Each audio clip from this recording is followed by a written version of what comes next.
तुम्ही आत या. तू एक शब्दही माझ्याशी बोलू नकोस. माझं ऐकून तर घ्या.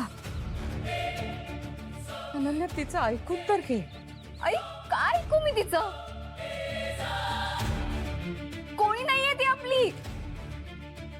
खरं तर वेदाच्या बाबांनी हे करायला नको होतं. वा, आता सगळं तू माझ्या दादावर ढकल आणि स्वतः किती इनोसंट आहे याचा आव आण. तुझी ना सगळी नाटकं माहिती आहेत मला. हे बघा, तुम्ही आत्ता आत चला, आपण शांतपणे बोलूया. ओ हो, अच्छा, हा प्लॅन आहे तर. प्लॅन? हो, नाही, आईला घराबाहेर काढायचं, मग मला इमोशनली ब्लॅकमेल करून घरात घ्यायचं. मग सगळं हळूहळू शांत झालं की आईला विसरून जायचं, हे ना? तुम्ही माझ्या आईला घरात घेणार नाही ना?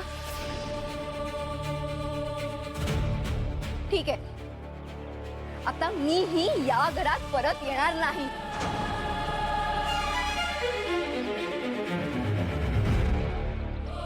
वा अनन्या, आता बोललीस ना काहीतरी कामाचं.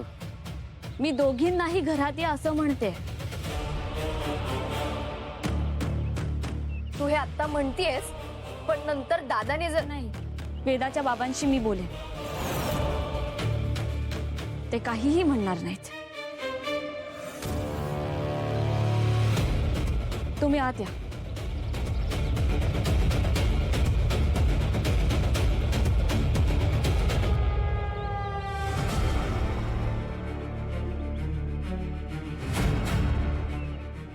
आई, सर,